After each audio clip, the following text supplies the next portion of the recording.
perubahan dalam budaya kerja, dan habit karyawan.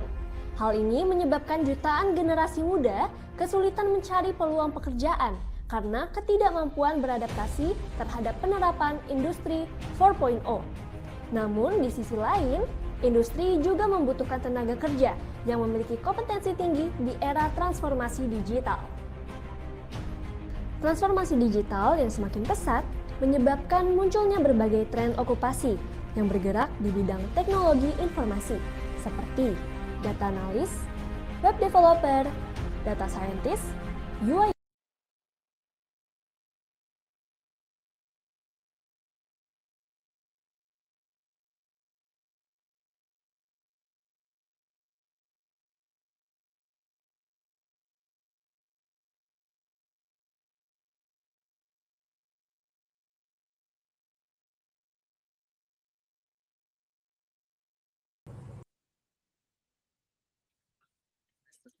Assalamualaikum warahmatullahi wabarakatuh. Selamat malam dan salam sejahtera untuk kita semua teman-teman webinar.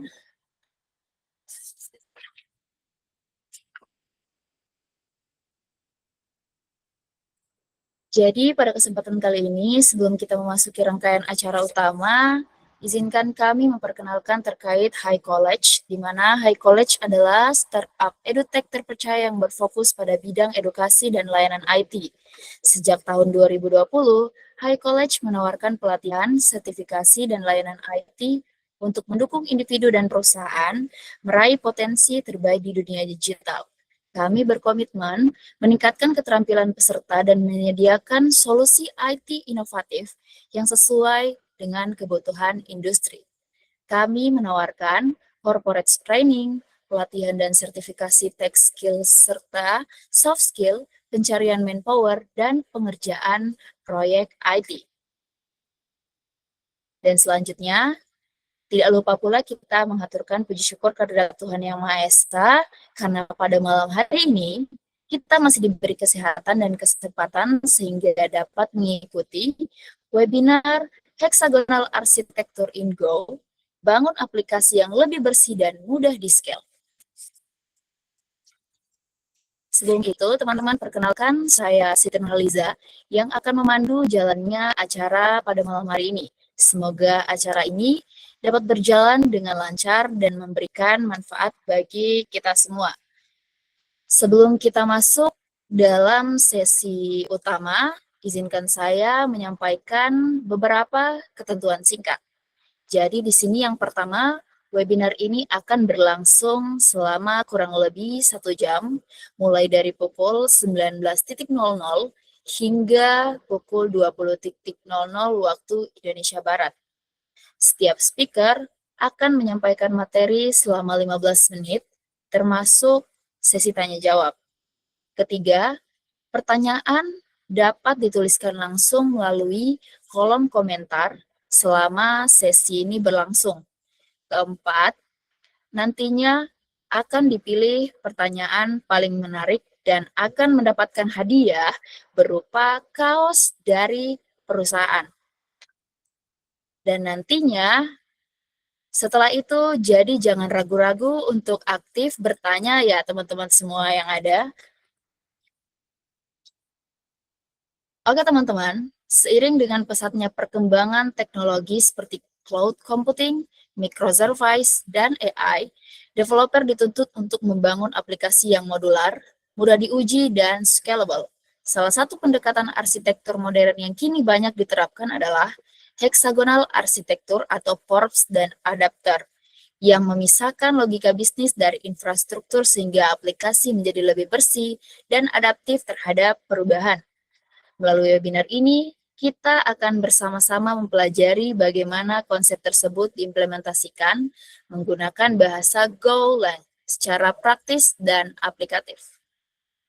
Baik, teman-teman, tanpa berlama-lama lagi, kita akan memasuki sesi webinar pertama dengan topik Ports dan Adapters Implementation, di mana pada sesi ini kita akan membahas terkait pemahaman dasar port dan adapter, peran port dalam hexagonal arsitektur, implementasi adapters, contoh struktur folder Go, dan keuntungan yang dirasakan developer. Dan untuk itu, izinkan saya memperkenalkan speaker 1. Di sini ada Kak Habib Nur Rahman, Senior Backend Engineer dari Pintro. Dan tanpa berlama-lama lagi, kepada speaker 1, kami persilakan.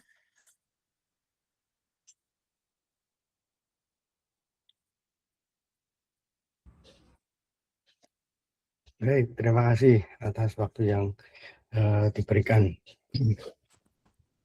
Mungkin saya izin share screen.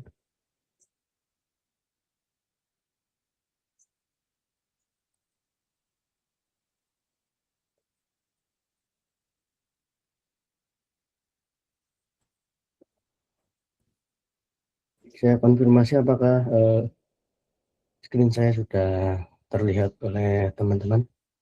Sudah Mas, silakan. Oke, terima kasih. Baik. Sebelumnya mungkin perkenalan singkat ya. Nama saya Habib Nur Rahman. Untuk pengalaman tuh di dunia backend engineer udah lebih dari 8 tahun. Mulai dari PHP, Ruby, termasuk Golang yang akan kita bahas pada malam hari ini. Untuk current company saya ada di Pintro tentang aplikasi pendidikan. Untuk domisili saya berada di Yogyakarta. Mungkin nanti kalau ingin berkenalan lebih lanjut bisa kunjungi profil LinkedIn saya yang tertera. Mungkin kita langsung masuk ke topik pembahasan.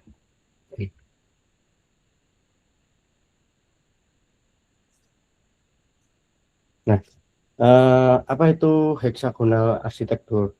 Jadi sebenarnya ini merupakan pendekatan arsitektur ya, memisahkan antara bisnis logic atau core dari detail teknis, terutama untuk HTTP, kemudian nanti ada gRPC ataupun yang lainnya. Kemudian database juga ada beberapa macam ya, mungkin kebutuhan bisnisnya ada yang menggunakan MySQL, Postgre, MongoDB ataupun NoSQL yang lainnya. Kemudian untuk komunikasi antar service itu nanti bisa menggunakan beberapa message broker, mulai dari Google PubSub, kemudian Apache Kafka atau RabbitMQ ataupun yang lainnya. Itu tentunya sangat dinamis ya, sesuai kebutuhan. Nah, dengan heksagonal itu kita tidak perlu membayangkan atau memikirkan hal-hal yang terlalu teknis. Jadi lebih fokus untuk bisnis logiknya. Itu ketika kita menggunakan pendekatan heksagonal arsitektur. Nah, untuk interaksinya itu nanti harus melalui sebuah kontrak atau interface, atau istilahnya kalau di heksagonal itu adalah port. Nah, kemudian nanti untuk implementasinya itu dinamakan adapter ya. Oke, ini untuk port. Nah, sebenarnya mungkin teman-teman kalau sudah mengenal Golang itu sebuah kontrak atau interface itu didefinisikan oleh domain.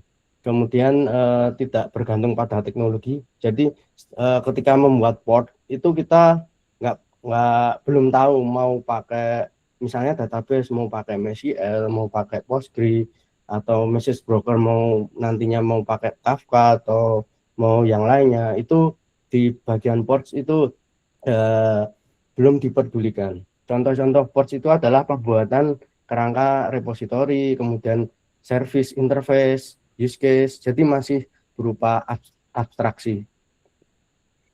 Nah, selanjutnya itu ada adapter.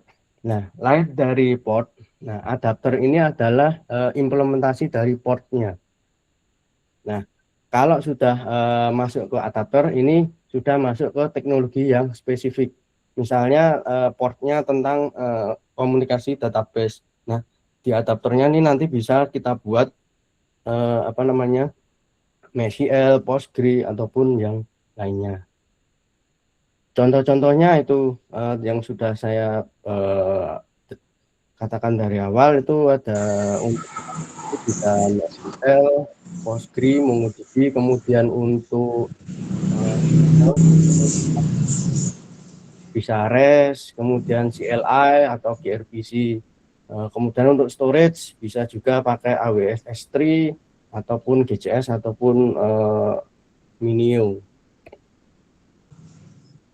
Nah, mungkin biar kebayang, saya mempunyai analogi seperti device laptop lah katakanlah.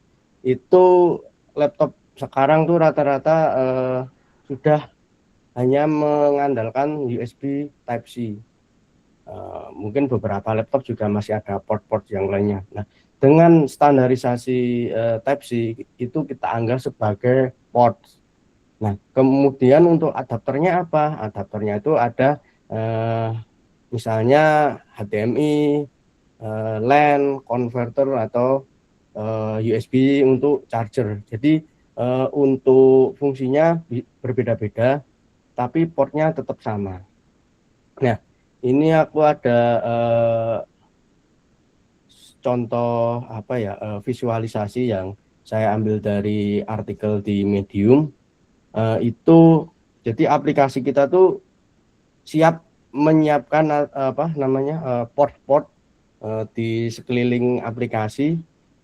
Itu nanti akan dimasukkan adapter apa. Ini misalnya ada yang kompleks, nah itu misalnya yang hitam. Jadi kalau di hexagonal itu ada dua ports inbound sama outbound, atau input sama output lah. Input itu artinya masukan dari user. Kalau outbound itu adalah komunikasi internal keluar, baik ke database, ke storage, GCS, kemudian atau ke message broker, itu masuknya ke outbound. Nah, kalau inbound itu biasanya lebih inputan dari user. Misalnya ketika kita membuat aplikasi berbasis CLI, itu berarti masuknya inbound, atau menggunakan REST API. Nah, itu berarti masuknya ranahnya inbound. Seperti itu. Nah, ini yang sudah saya jelaskan tadi, ada inbound sama outbound. Kalau inbound tadi ada CLI, gRPC. Mungkin cukup jelas. Nah, skip. Nah, kenapa pendekatan ini penting? Nah, jadi di port itu bisnis logic jadi bersih. Artinya kita nggak perlu memikirkan teknologi yang akan dipakai nantinya seperti apa. Kemudian untuk perubahan teknologi hampir dipastikan tidak merusak domain. Asalkan nanti portnya juga ini ya sesuai ya. Kemudian untuk testing jadi jauh lebih mudah. Nah, khusus untuk testing nanti akan dijelaskan lebih lanjut di sesi selanjutnya. Kemudian aplikasi lebih siap untuk skala besar ataupun microservice. Oke, masuk ke contoh implementasi. Nah, sebenarnya untuk contoh struktur folder itu nggak harus saklek sesuai dengan materi yang saya sampaikan ya. Ini saya ada beberapa contoh struktur folder. Jadi untuk struktur folder itu nggak paten harus seperti itu ya. Jadi kalau di screen yang sedang saya tampilkan ini membagi domain sama adapter. Di dalam domain itu ada user. Nah, user itu nanti ada entitas, kemudian ada port, kemudian ada service. Nah, ini semua berupa interface. Kemudian untuk adapternya, adapter ini adalah implementasinya. Untuk inbound, contohnya di sini ada HTTP.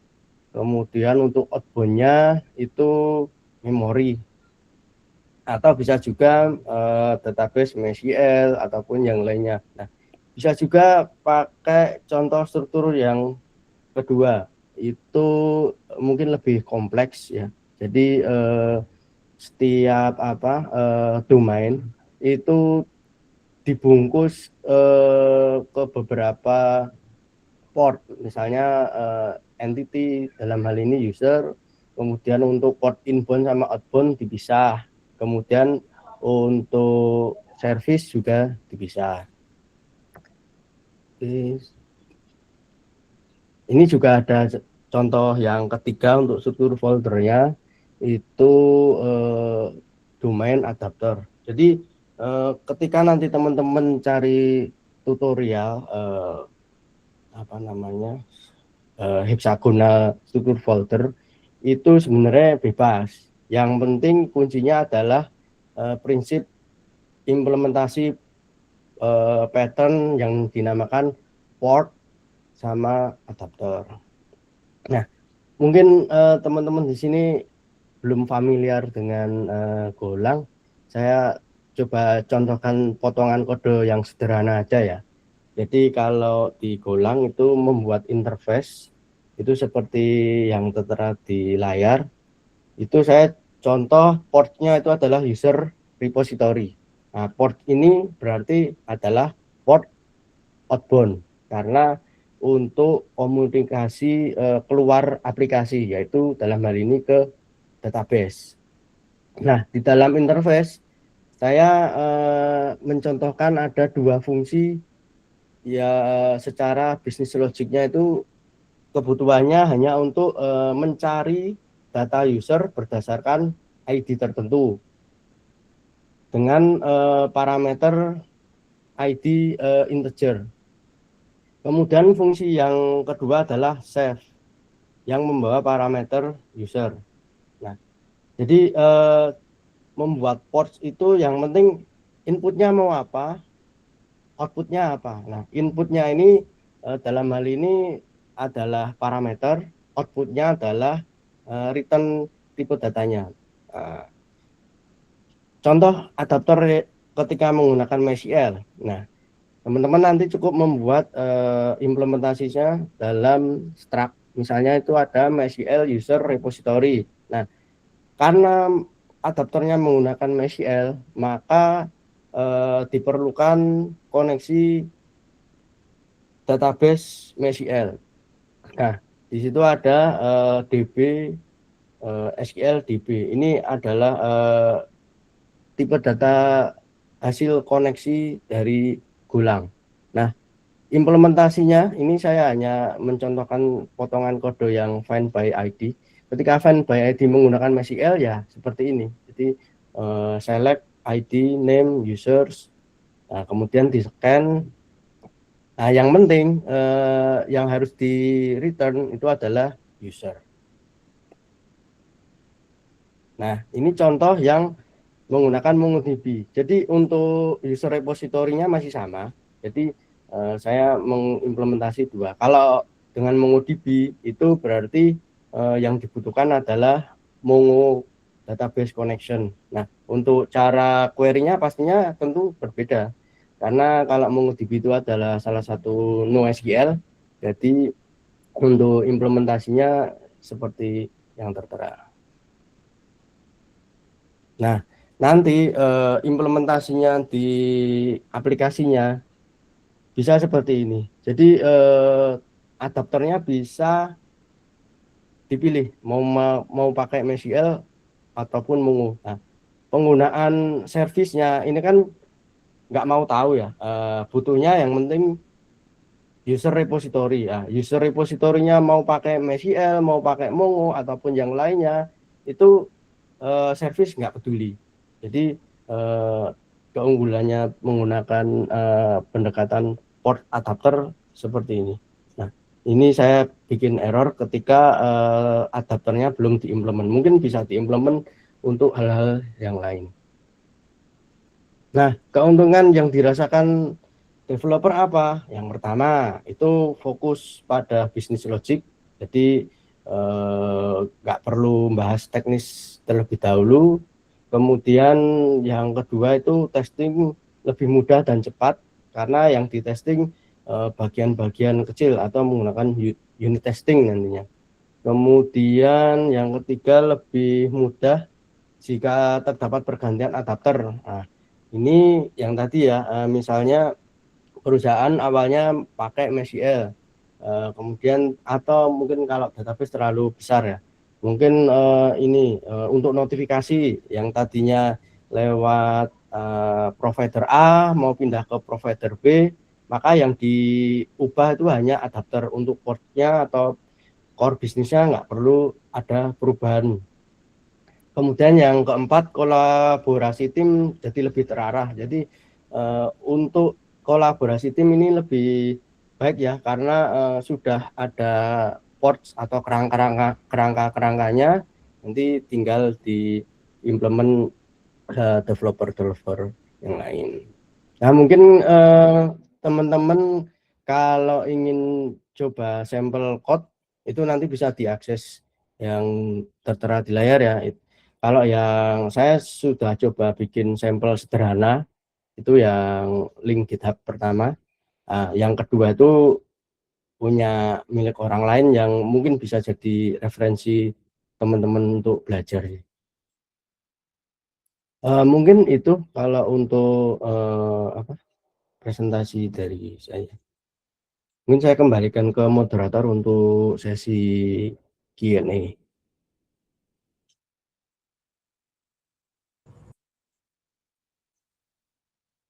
Oke teman-teman, dan terima kasih juga kepada Kak Habib Nur Rahman. Terima kasih speaker 1 atas pemaparan materinya yang sangat insightful. Jadi selanjutnya teman-teman kita akan masuk ke sesi tanya jawab. Jadi pertanyaannya bisa langsung diketik di kolom komentar.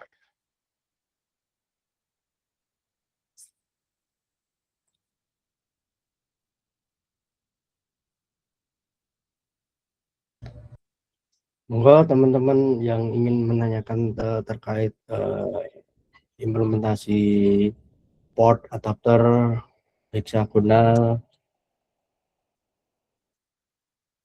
terlebih untuk materi ini ya, basicnya untuk yang testing sama dependency injection mungkin di sesi selanjutnya.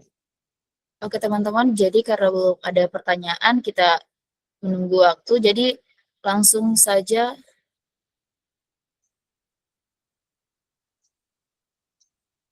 Oh ada nih. Madura kan? Iya, tinggal tahu Bang Madura. Ini Madura kan, Bang? Ah, betul. Madura kan kalau betul ini kalau enak kan? Gak tahu nyoba. Itu sih.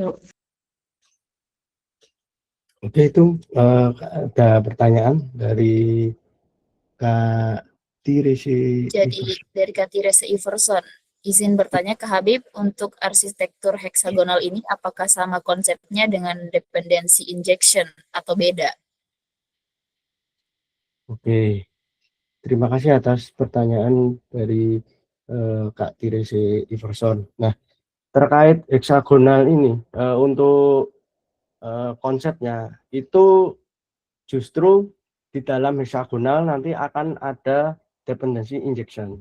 Jadi dependency injection. Jadi heksagonal itu menerapkan desain pattern port sama adapter, kemudian menerapkan juga dependency injection yang kebetulan akan dibahas di sesi ketiga. Jadi bukan berbeda, tapi malah justru itu salah satu bagian yang digunakan heksagonal. Mungkin seperti itu jawaban dari saya.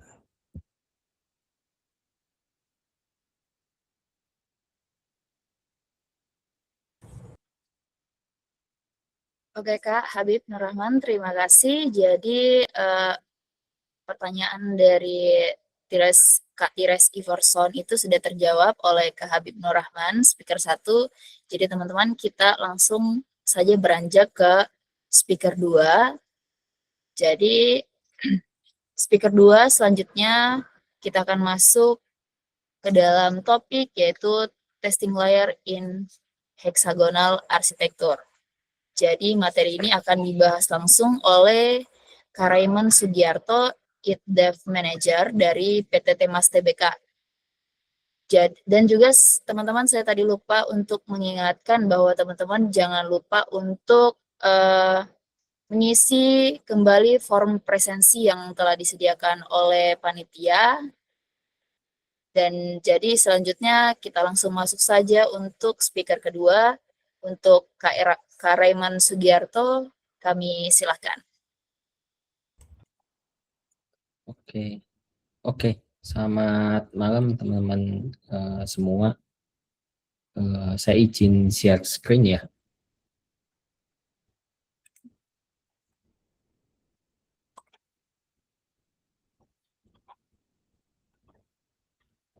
Oke.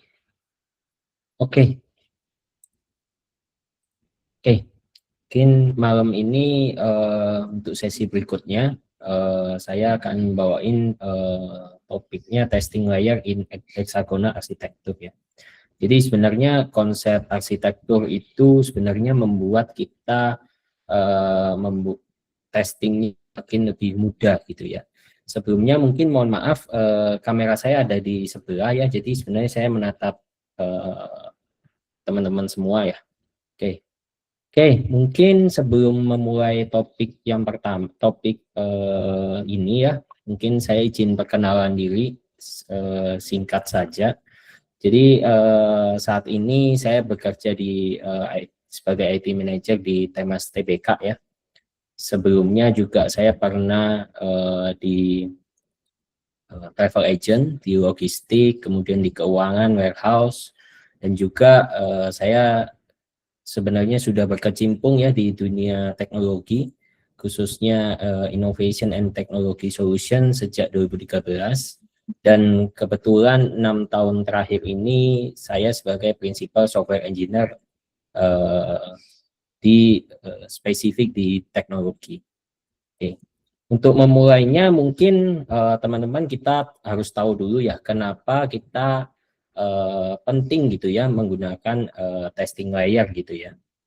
Jadi testing layer itu apa? Sebenarnya testing layer itu teman-teman sebenarnya secara manual pun sebenarnya sudah melakukan proses testing. Ketika teman-teman melakukan code, kemudian sebelum sampai ke production sebenarnya secara tidak langsung teman-teman sudah melakukan testing gitu ya, mengetes softwarenya supaya berjalan dengan lancar. Nah, testing layer ini sebenarnya fungsinya hanya mengautomate supaya kita memastikan every single code itu berjalan dengan lancar. Jadi di dunia semakin modern ya, sistem semakin modern, maka sistem dituntut sebagai reliable, kemudian maintainable, kemudian easy to change. Jadi testing layer membuat kita mendorong untuk melakukan 3 hal ini. Tetapi banyak tim sebenarnya struggle ya, testing itu slow, kemudian fragile, developer avoid testing. Mungkin di company teman-teman saat ini tidak menerapkan testing yang secara automate gitu ya, karena mungkin dikejar deadline atau testingnya semakin slow gitu ya. Nah itu sebenarnya hubungannya dengan monolith itu apa sih, monolith testing gitu ya. Kalau tadi bicara hexagonal arsitektur mungkin lebih ke arah supaya mendorong pengembangan microservice. Sebenarnya problem di monolith untuk testing itu apa sih? Problemnya itu adalah di salah satunya di business logic ya. Jadi seperti yang dijelaskan sebelumnya, hexagonal itu memisahkan infrastruktur dan business logic. Sementara di monolith dia akan bercampur jadi satu. Kemudian hard to isolate logic, tes itu juga harus full environment. Kita nggak bisa mengetes satu part, satu bagian. Jadi itulah problem-problem yang dihadapin gitu ya di monolith testing gitu. Nah, karena yang terakhir adalah sebenarnya satu perubahan gitu ya. Satu perubahan itu bisa merubah gitu ya semua business logic-nya. Nah, impact-nya itu apa? Kemudian ketika kita mau deploy, akhirnya kita slow gitu ya untuk mau deploy ke production. Kemudian maintenance juga susah. Kemudian juga coverage testnya itu juga turun gitu ya. Kita nggak bisa tahu code mana yang sebenarnya sudah dites. Nah, kenapa sih hexagonal testing itu meningkatkan proses testing? Yang pertama adalah kita nggak butuh database untuk melakukan testing. Yang berikutnya adalah kita juga nggak butuh network untuk melakukan testing. Kemudian external dependency juga kita belum butuh untuk melakukan testing. Maka dari itu yang tadi konsep yang pertama yang sudah dijelaskan di sesi pertama antara port dan adapter itu membantu melakukan testing yang semakin mudah gitu. Nah, testing layer sendiri sebenarnya terbagi menjadi beberapa. Ada beberapa macam testing ya. Yang pertama adalah unit test atau core domain. Sebenarnya fungsinya hanya untuk validate rule atau decision gitu ya. Jadi kita memastikan core domain kita itu benar secara aturan, decisionnya juga semakin benar.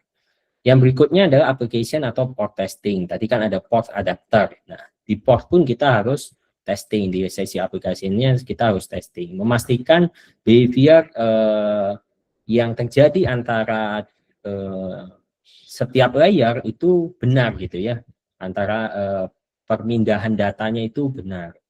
Kemudian adapter integration testing itu juga memastikan bahwa adapternya itu bekerja secara benar gitu ya terhadap sistem-sistem yang kita udah bangun. Yang terakhir dan tidak lain itu yang paling biasanya banyak sekali yang melakukan implement ya, biasanya QA gitu ya, melakukan end-to-end testing. Dia melakukan validasi real world gitu ya dengan skenario gitu, biasanya digunakan untuk mengetes satu flow gitu ya, end-to-end testing. Nah, itulah jenis-jenis ya testing layer yang ada di hexagonal. Nah, yang pertama adalah unit test atau core domain. Sebenarnya ini fokusnya ke business logic ya. Fokusnya ada ke business rule, kemudian kalkulasi jika ada perhitungan business logic, kemudian ada validasi. Biasanya karakteristiknya seperti apa sih? Lightweight, ringan ya biasanya. Kemudian deterministic, kemudian millisecond execution. Jadi karena dia hanya memastikan business rule, calculation, validation, biasanya dia ringan, kecil gitu ya. Kemudian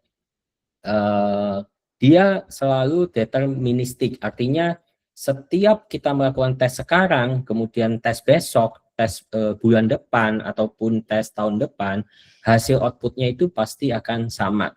Ya. Same output when given the same input. Jadi ketika kita berikan input yang sama, outputnya pasti akan sama. Kemudian millisecond execution itu juga karena kecil. Nah, selanjutnya adalah contoh ya. Jadi di unit test saya coba kasih contoh gitu ya. Misalkan kita ada core domain logic memberikan diskon 10% jika order total lebih besar dari 100. Kemudian ada fungsi calculate discount gitu ya. Nah, kita melakukan tes seperti ini. Jadi kita membuat skenario ya, mungkin diskon applied ketika nominalnya 150, expected-nya adalah 15. Kemudian tidak ada diskon jika di bawah 100. Kemudian kita lakukan running ini tes ketika sebelum dilakukan deploy. Jika sukses, maka code-nya sebenarnya sudah tercover. Nah, selanjutnya adalah application port atau application port testing. Dia memverify domain interaksi antara adapter ya. Adapter itu kita akan tes juga. Nah, fokusnya pada services atau mungkin dikenal juga use case atau interaction. Nah, biasanya menggunakan mock ya. Jadi di mock, portnya, interface-nya di mock. Nah, yang berikutnya adalah adapter integration testing. Dia melakukan testing ya, real infrastructure. Jadi tadi kalau tadi belum dites ya, bagian koneksi ke database, external API, messaging system, mungkin tadi yang disebutkan gRPC, kemudian ada Kafka juga. Nah, itulah di adapter atau integration testing. Nah, jadi dia hanya memastikan adapternya itu bekerja dengan benar. Nah, yang berikutnya adalah end-to-end testing. End-to-end testing sebenarnya teman-teman yang paling banyak dilakukan. Mungkin biasanya sekarang pakai Postman gitu ya, pakai Postman, kemudian pakai CURL, di call API-nya langsung gitu ya, end-to-end testing. Jadi dari ujung ya, dari API itu dibangun sampai ke database. Jadi validate real world behavior. Nah, yang pertama adalah karakteristiknya biasanya mahal, gitu ya. Mahal artinya apa? Untuk melakukan testing ini berarti kita harus menyelesaikan the whole system, ya, the whole system, the whole flow. Kalau misalkan kita belum selesai untuk calculate diskon aja, kita nggak bisa lakukan end-to-end testing. Kenapa? Karena outputnya pasti akan salah. Maka dari itu dia biasanya karakteristiknya sangat mahal. Kemudian run less frequently. Jadi biasanya di tesnya itu mungkin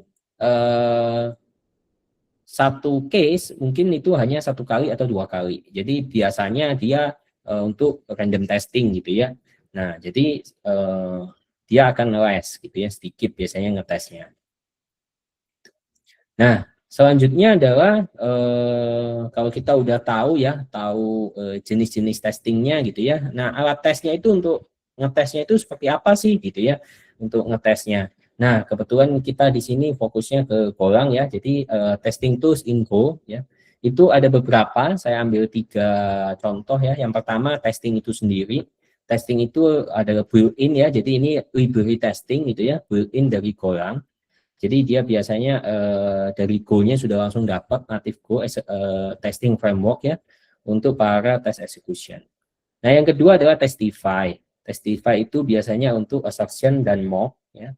Kemudian Testify itu juga lebih clean ya, lebih clean assertion-nya, kemudian lebih mudah dibaca. Mungkin teman-teman udah sering pakai ya Testify. Kemudian biasanya juga ada yang pakai Mockery ya, Mockery. Nah, itu untuk mock generator, jadi untuk membuat mock. Nah, mock itu mock itu sebenarnya apa? Nanti saya akan jelaskan di belakangnya. Jadi dia fungsinya untuk auto generate mock ya dari interface. Tadi kan udah dijelasin ya di awal sesi pertama bahwa port adapter itu sebenarnya fokusnya ke interface. Kemudian dia memastikan align antara port dan reduce manual mock mode. Sebenarnya mock itu bisa dibuat sendiri manual, tapi kalau misalkan sistemnya udah makin grow, itu akan makin makan waktu gitu ya. Nah, saya kasih contoh beberapa ya unit test gitu ya dengan Testify. Jadi ini misalkan dengan ada fungsi yang seperti tadi, calculate discount. Nah, ini menggunakan Testify ya, menggunakan Testify. Jadi kita melakukan import ya, import Testify-nya. Kemudian perbedaannya adalah di bawah ya, assert equal. Jadi di bawah itu lebih cleaner, tadi kan disebutkan lebih cleaner ya, assert equal gitu. Nah, selanjutnya bagaimana sih cara lakukan menjalankan ya tes ini, menjalankan tes ini caranya seperti apa sih gitu ya. Nah, yang pertama menggunakan tes ya, tes sendiri, Go test, kemudian nama modul yang dites ya, direktori posisi modulnya, kemudian nanti resultnya akan seperti ini gitu ya, resultnya akan seperti ini, nanti teman-teman bisa lihat ada pasnya gitu ya, pas itu artinya berarti udah lolos testingnya. Nah, yang berikutnya ada cara lain gitu ya, menggunakan Go test sum ya, Go test sum. Nah, perbedaannya apa? Sebenarnya sama aja ya, mirip lah ya dengan Go test gitu ya. Nah, perbedaannya di Go test sum ya, di sini kita bisa masing parameter minf ya, test name-nya. Kemudian sama ini adalah nama direktori modul yang kita mau tes. Nah, perbedaannya adalah kita lebih bersih ya, lebih bersih. Kemudian dia juga ada mode cage-nya ya, jadi ada caging-nya. Kemudian dia juga tahu ya ada dan berapa testing ya, kita bisa tahu. Jadi biasanya penggunaan Go test sum kalau service atau sistemnya makin grow ya, tesnya udah sampai 1000 gitu ya. Nah, itu makin sulit tuh kita tahu mana yang error atau mana yang tidak dijalankan gitu ya, tesnya ada berapa gitu. Nah, sedikit saya rangkum ya perbedaan antara Go test dengan Go test sum ya. Pro dan kontranya, Go test itu no extra integration, fast, reliable, official, Go tooling, dan CI friendly. Nah, cons-nya adalah outputnya can be noise ya, lebih banyak gitu ya, lebih susah dibaca ketika projectnya makin grow, dan limiting format option gitu. Sementara kalau Go test sum itu lebih clean, lebih mudah dibaca ya, Dia hanya fokus pada test name dan status, kemudian lebih mudah di scan ketika ada gagal, dan biasanya juga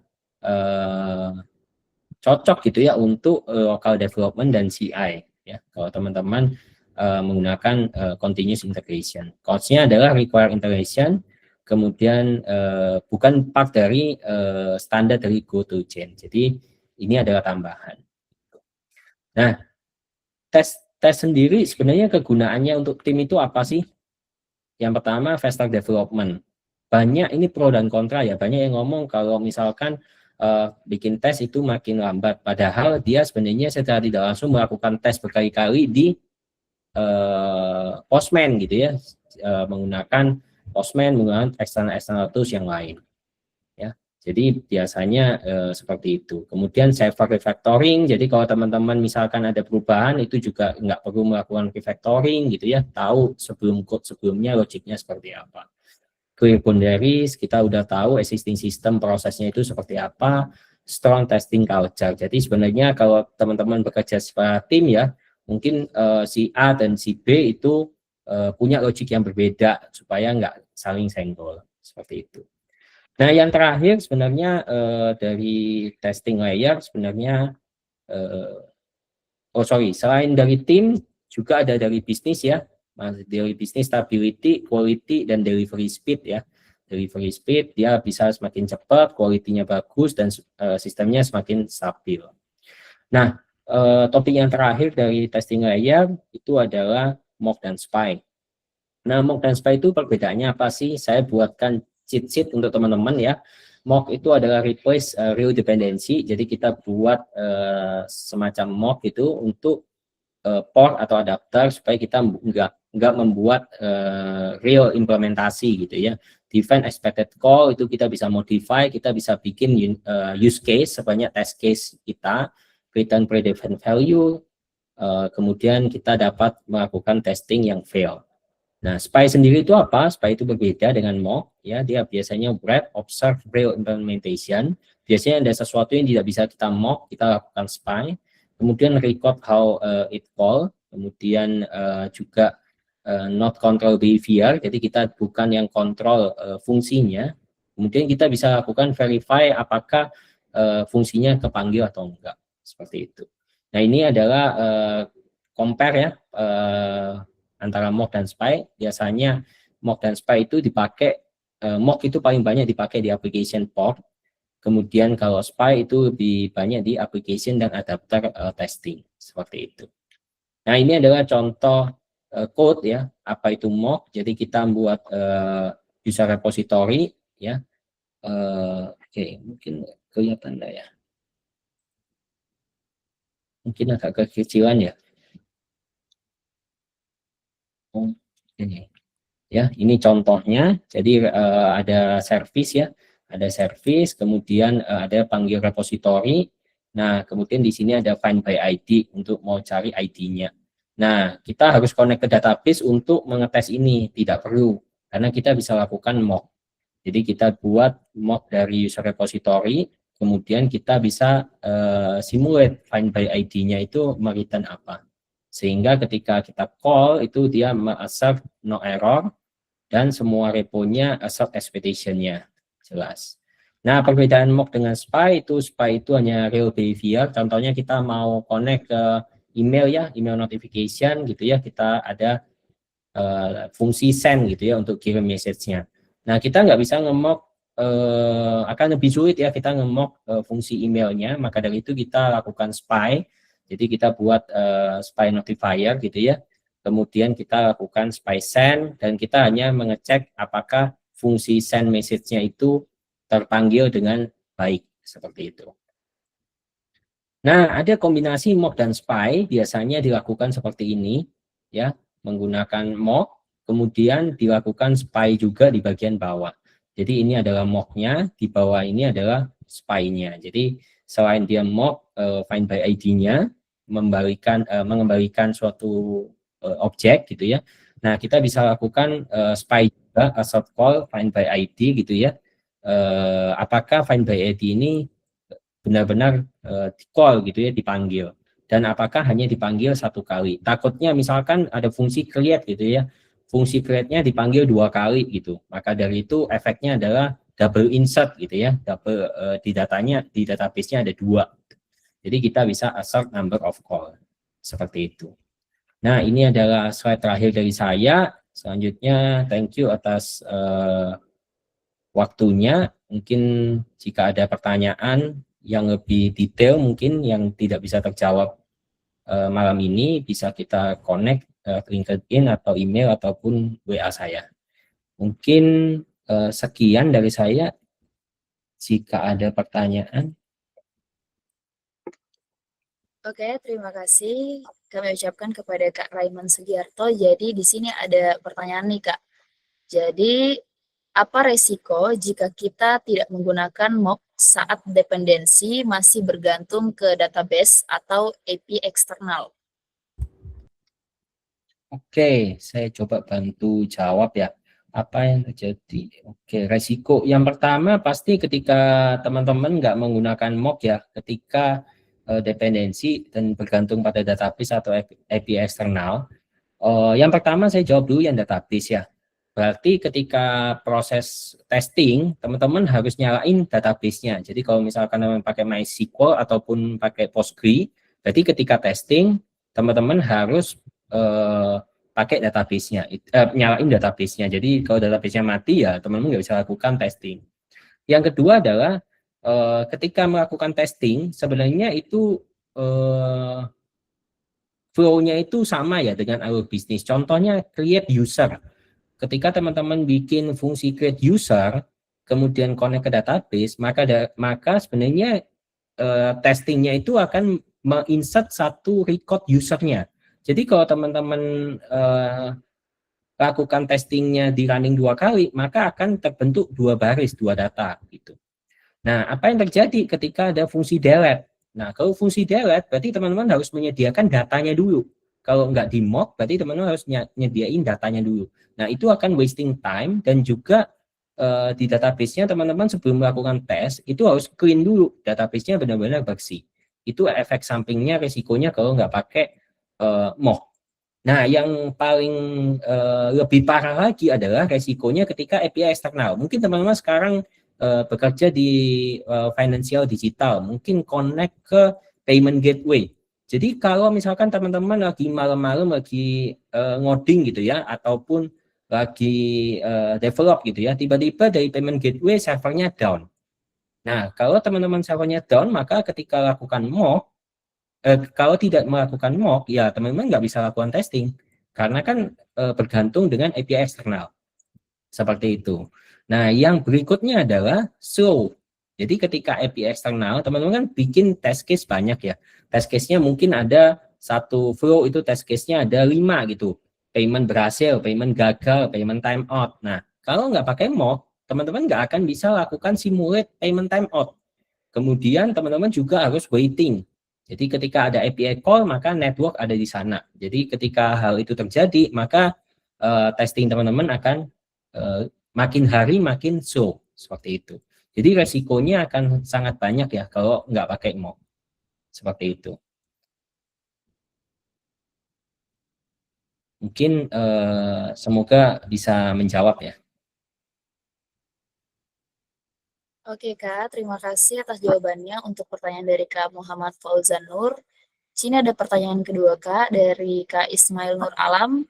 Jadi pertanyaannya itu, kalau dalam hexagonal arsitektur itu sendiri, peletakan unit tes ada di mana? Apa dia ada di direktori tersendiri nantinya khusus untuk unit tesnya? Oke, sebenarnya tidak ada aturan khusus ya peletakan unit test itu ada di mana. Nah, kalau pertanyaan seperti ini sebenarnya saya merefer ke vertical slicing ya. Vertical slicing. Di konsep vertical slicing sebenarnya kita memotong itu secara vertikal. Jadi kalau kita membuat suatu unit test itu di direktori khusus ada tes gitu ya, maka direktori tes itu akan grow sendiri gitu ya, dia akan semakin banyak dan semakin banyak. Jadi dia akan membesar gitu ya, dan maintainnya akan semakin sulit. kemudian proses untuk pencarian adapter ini tesnya di mana itu juga akan makin sulit. Sebenarnya ada drawback dari setiap keputusan seperti itu. Tapi kalau dari saya sendiri dan kebanyakan yang saya perhatikan, itu biasanya peletakan unit test itu ada di samping ya. Jadi misalkan kita punya user service gitu ya, punya repository service, maka kita akan taruh repository underscore test di directory tersebut. Jadi peletakan unit testnya biasanya ada di sebelah dari file yang mau dites. Seperti itu.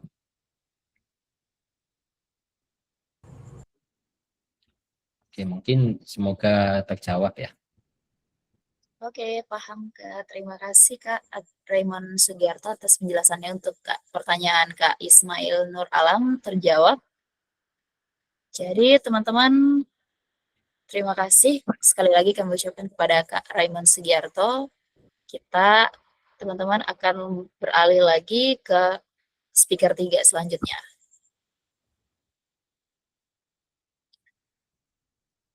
Nah teman-teman, untuk perkenalan untuk speaker 3 selanjutnya ini, di sini topiknya terkait hexagonal arsitektur dan dependency injection yang akan dijelaskan oleh Kak Triana Surya Prajaya S, yaitu senior dari backend engineer dari Nabati. Jadi tanpa berlama-lama lagi, kepada speaker 3 kami persilakan. Ya, saya izin share screen.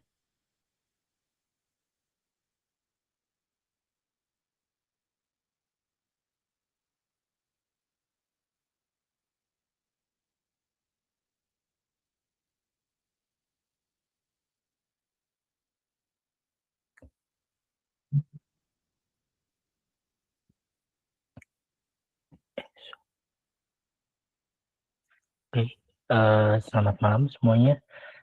Perkenalkan, nama saya Triana Surya Praja Sukmana.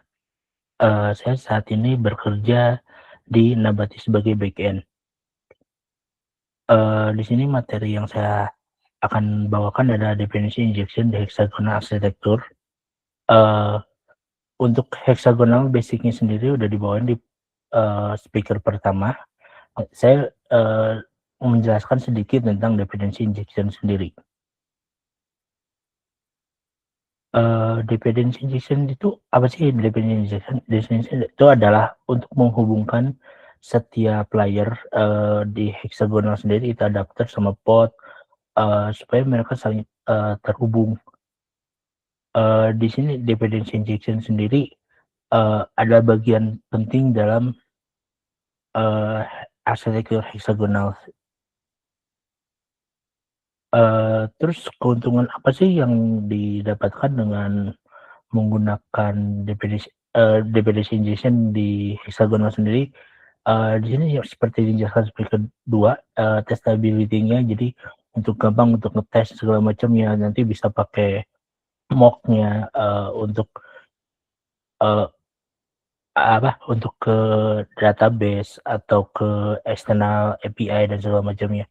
Dan flexibility yang pernah dijelaskan juga oleh speaker pertama, di sini kalau misalkan kalian menghubungkan database bisa pakai MySQL, karena suatu saat mungkin pindah migrasi ke MongoDB, bisa ganti tanpa merubah core bisnisnya sendiri. Keuntungan selanjutnya sih clean code. Jadi setiap kita coding itu tidak kalau merubah kayak pengen merubah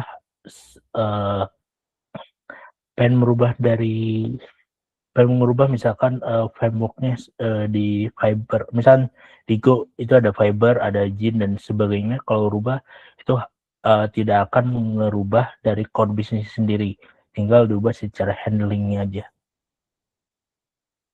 Di sini untuk dependency injection kita bisa manual sebenarnya, tapi ada tools juga untuk mempermudah seperti Google Wires sama FX dari Uber. Untuk Google Wire sendiri lebih banyak digunakan, kebetulan saya di sini untuk Google Wire itu sistemnya itu adalah generate sebuah file. Kalau Uber itu dia dependensinya berjalan di saat setelah running, setelah jadi binary sendiri. Kelebihannya pakai Google Wire itu lebih, kalau ada bug segala macamnya bisa kelihatan sebelum kita deployment. Ini sampel sederhana sih untuk dependency injection-nya. Di sini di tahap awal kita initialize database. Nanti repo butuh DB ini tinggal dimasukin aja ke reponya. Terus service juga butuh repo, tinggal dimasukin. Ini hanya sederhana. Kalau di project kita mungkin akan lebih kompleks lagi. Makanya butuh tools seperti Google Wire yang nanti akan menghubungkannya jauh lebih mudah.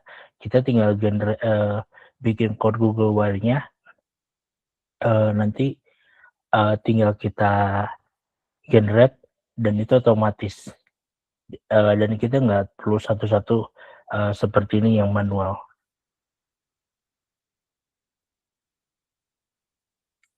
Oke, dari saya singkat aja sih, soalnya dependency injection itu tidak terlalu banyak materi yang bisa disampaikan. Kalau ada pertanyaan, silakan. Terima kasih. Baik Kak, terima kasih dari Kak Triana Surya Prajaya. Jadi teman-teman, ada pertanyaan untuk speaker 3 kita malam ini.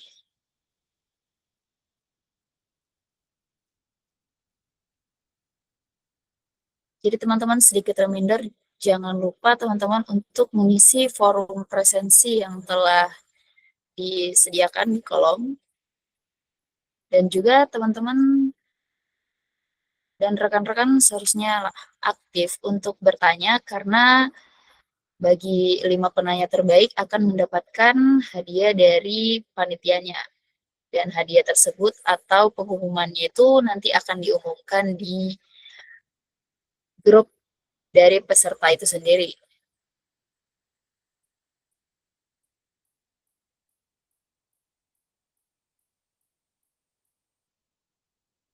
Jadi untuk speaker 3 teman-teman, apakah ada pertanyaan?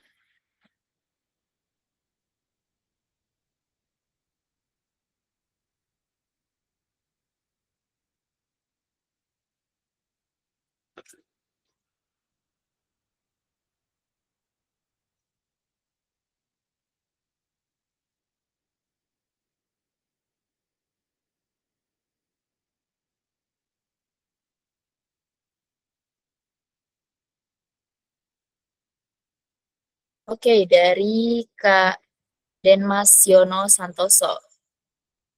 Saat ini saya tidak paham Go. Apakah masih ada prospek untuk belajar Go untuk kedepannya? Gimana nih Kak? Tanggapannya Kak Triana Surya Prajaya. Masih ada kesempatan kok untuk Go, karena lowongan akan selalu ada. Untuk gue sendiri kebutuhan programming Go tuh untuk saat ini ada salah satu yang paling banyak digunakan oleh perusahaan-perusahaan. Salah satu juga yang paling mudah lah untuk dibelajar gitu. Dibanding Rust yang lebih cepat tapi learning curve-nya lebih susah dibanding Go. Go lebih easy untuk belajar. Jadi saran saya kalau mau belajar Go ya belajar aja dari sekarang.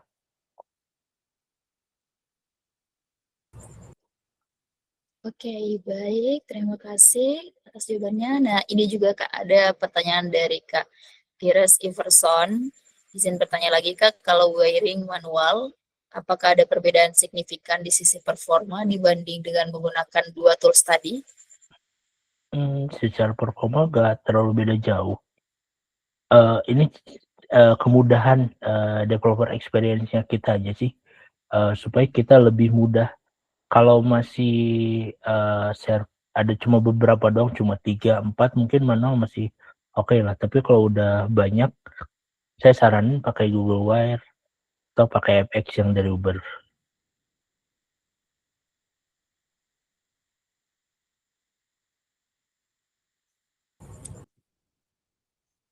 Oke Kak, terima kasih. Di sini juga ada pertanyaan. Saya baru mulai belajar Go. Adakah tips supaya lebih mudah memahaminya, Kak? Kalau biasanya kita belajar lebih enak kita by case project sih kalau menurut saya. Kalau misalkan kita pengen bikin project apa, ya kita buat dulu back and go-nya seperti itu, soalnya nanti akan ketemu case-nya, oh kita butuh ini, kita butuh itu, butuh ini real case-nya. Kalau belajar satu-satu, kita belajarin satu-satu hal, apa itu FMT segala macam itu kan terlalu banyak ya. Kadang nggak perlu hafal semua juga. Yang penting kita buat sebuah project kecil.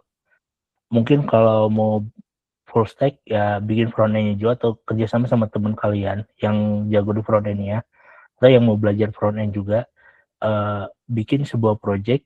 Nanti kalian akan ketemu case-case-nya saat belajar itu. Tinggal cari di googling atau manfaatin pakai Gemini atau pakai ChatGPT atau AI dan lainnya lah. Seperti itu kalau saran saya. Wah, semakin banyak pertanyaan seru nih. Ada lagi dari Kak Ganes Yuda.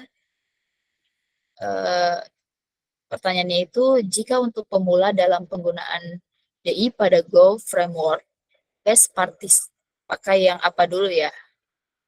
Ya, kalau menurut saya kalau untuk pemula mendingan manual dulu aja. Nanti kalau saat udah lebih mengerti flow-nya gimana manual, nanti bisa pakai tools supaya tahu fungsi untuk apa sih dependency injection itu, terus seperti apa alur kerjanya kayak gitu. Nanti kalau udah lebih memahami, tinggal pakai tools untuk mempermudah. Ini bukan untuk mempercepat ya, tapi hanya untuk mempermudah kita development-nya.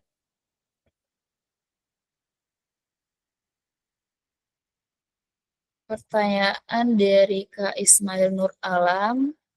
Dalam hexagonal arsitektur ini, kenapa dependency injection ini dibutuhkan? Oke, dependency injection sangat dibutuhkan lah untuk terutama di hexagonal ini, karena untuk menghubungkan antara adapter dan port, terus misalkan di repository itu butuh database, kan nggak mungkin inisialisasi sendiri di database-nya, tapi itu nanti pakai dependency injection untuk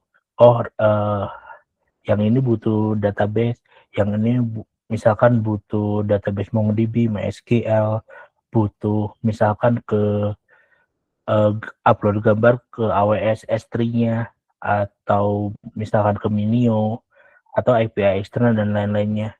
Itu nanti lebih clean aja supaya core-nya itu nggak usah tahu gimana cara saya misalkan dari bisnis core-nya ke sebuah repo untuk nge-save user yang udah di-register, itu nggak usah harus tahu DB-nya yang mana dan segala macam, itu urusan di dependency injection-nya, seperti itu. Oke Kak, terima kasih. Jadi masih banyak ya pertanyaan. Kayaknya seru nih untuk speaker ketiga.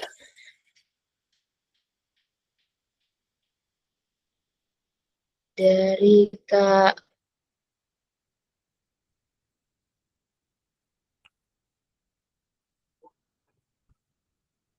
Kamandai. Mas mau tanya, apakah di hexagonal arsitektur ini jika suatu service itu apakah boleh mengimplement lintas repository atau harus dibuat service-nya dulu agar tidak langsung ke repository tersebut atau bagaimana? Oke. Yang saya tahu hexagonal itu bisa langsung repository yang lainnya, terhubung ke repository lainnya. Misalkan eh, di user butuh produk, itu bisa manggil repository produknya. Nanti itu kan terhubungnya dibantu oleh dependency injection itu sendiri.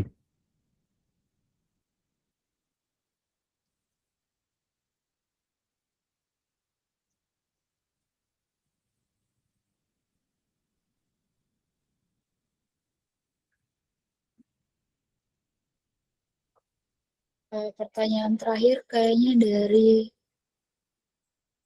Kak Farhan Dwi Hartanto. Kalau boleh tahu di tempat kakak saat ini apakah udah mulai adaptasi RAS mengingat performanya yang lebih bagus?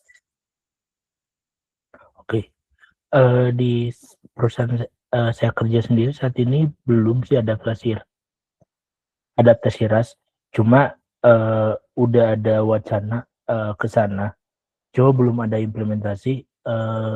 Satu, learning curve-nya sangat ya susah untuk belajarnya, untuk perpindahannya. Terus yang kedua, performa Go pun sebenarnya untuk saat ini belum terlalu buruk.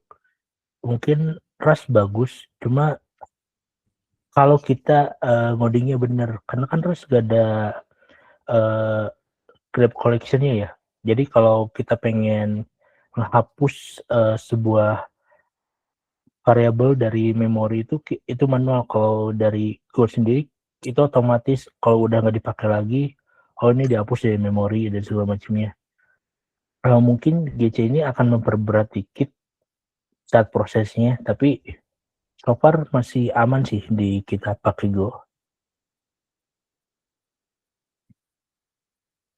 Jadi terima kasih Kak. Oh ternyata masih ada lagi.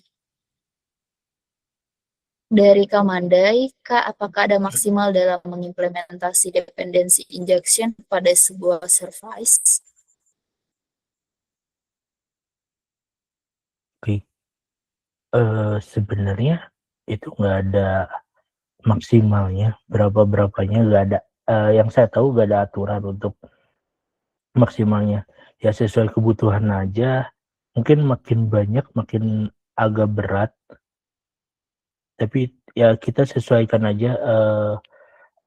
Misalkan proses order itu kan itu terhubung kemana-mana, nanti ke stoknya, berarti ke produknya, nanti ke ordernya sendiri, ke invoice-nya, invoice nanti ke payment gateway dan segala macamnya. Mungkin akan ada satu yang berat, tapi harusnya masih aman sih. Nggak mungkin sampai puluhan, ratusan kebutuhan.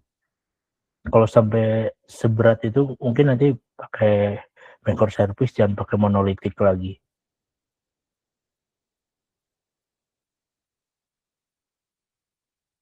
Oke, jadi ini pertanyaan terakhir ya Kak dari Kak Hmm. Ate Ranizar, yaitu apa perbedaan antara driving ports primary dan driving ports secondary? Tapi ini OT ya, ini pembahasan yang pertama ya, Mbak?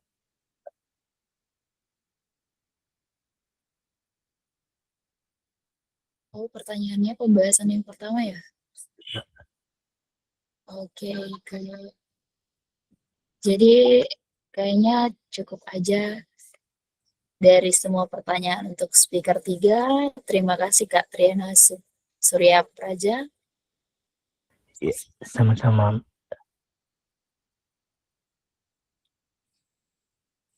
Oke, teman-teman sekalian, dari semua sesi speaker hari ini sampai pada sesi speaker 3 terakhir ini tadi dari Kak Triana Surya Pra. Jadi sebelum acara ini benar-benar ditutup, kami sedikit mengarahkan agar seluruh peserta mungkin bisa on cam karena kami di sini akan melakukan sesi foto bersama.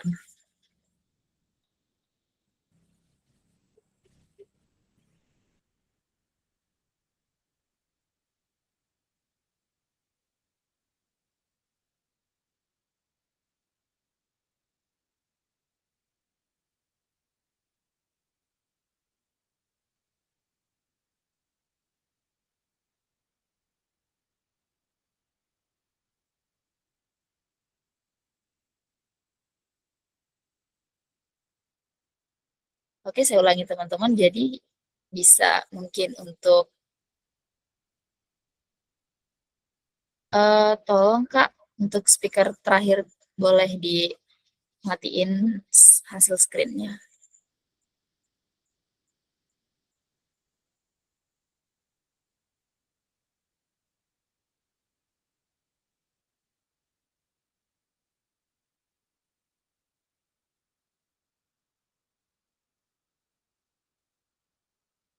Halo Kak, untuk Kak Surya,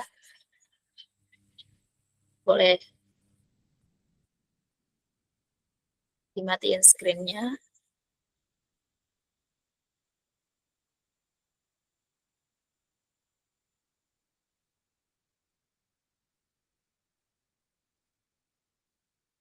Oke.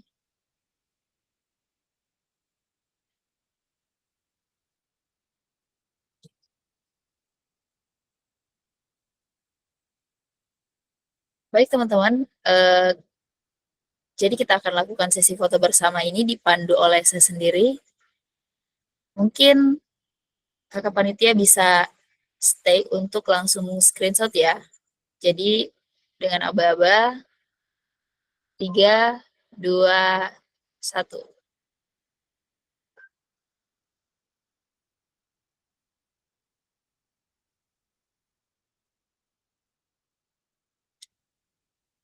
Oke, sudah, mungkin bisa ulang sekali lagi dengan hitungan 3, 2, 1.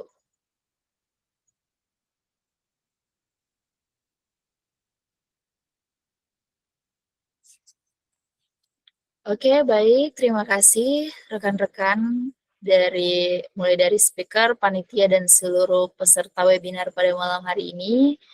Terima kasih atas partisipasinya untuk meluangkan waktu dan mendengarkan semua pemaparan baik dari speaker 1 sampai dengan speaker 3 pada malam hari ini. Dan teman-teman, kami menghimbau kembali jangan lupa follow akun Instagram dari High College. Dan juga nanti teman-teman hasil dari screenshotnya tadi itu jangan lupa diposting dan diunggah di Instagramnya dan di tag akun High College. Dan itu merupakan salah satu syarat untuk para pemenangnya. Dan juga untuk pemenangnya, peserta akan diumumkan di grup peserta itu sendiri. Jadi teman-teman, akhir kata untuk mewakili seluruh panitia, terima kasih atas kesempatannya. Saya Siti Nurhaliza sebagai MC hari ini pamit undur diri. Selamat malam dan sampai jumpa. Dan jangan lupa kegiatan ini akan diadakan setiap bulan. Jadi teman-teman, sampai jumpa di pertemuan selanjutnya.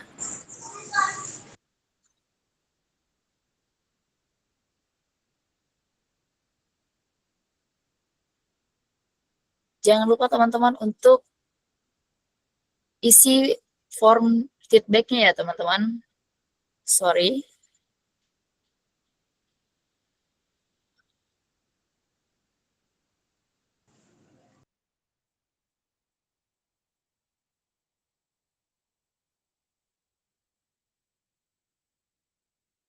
Selamat malam semuanya.